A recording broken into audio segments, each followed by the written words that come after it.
అందరికి శనార్థులు బాగుండ్రానులా అవు గాని ఇలా పొద్దుగాల లేచి బువ్వకూరొంతనని పొయ్యిల కట్టెపులు ఏరుకొస్తున్నాను పోయినా. వామ్మో పాడుగాని ఇంత పొడుగుంది పాంపిల్ల. జొర్ర అయితే ఒక్కుదును ఆన్నే గులబడ్డా. కడుపులా దగడు జొర్ర పడ్డది. పడ ఇంకా పోతలేదా దగడు. పామంటే భయం కదనుల్లా మరి. కానీ ఇచ్చంతరం విన్నారా? అవునుల్లా, మనుషులకు దెబ్బలు తగిలితే కుట్లేస్తారు, ఆపరేషన్లు చేస్తారు సుత. కానీ పాములకు ఆపరేషన్లు చేసుడు, కుట్లేసుడు విన్నారా అయ్యన్న?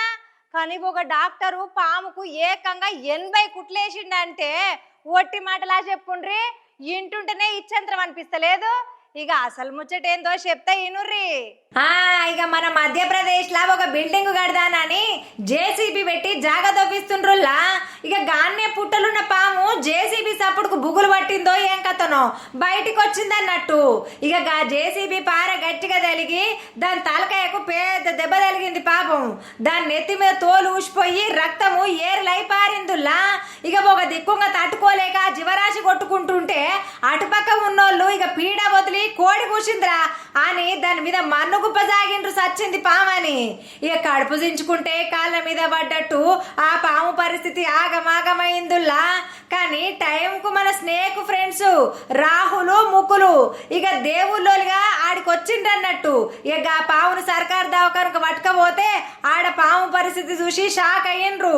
ఎమ్మటే ఆపరేషన్ చేయకుంటే చచ్చిపోతుందని మనిషికి ఇచ్చినట్టే మత్తు మంది ఇచ్చి ఊసిపోయిన తోలు అతకబెట్టి ఏకంగా 89 కుట్లేసిండ్రు డాక్టర్ సాబు ముఖేష్ జైను.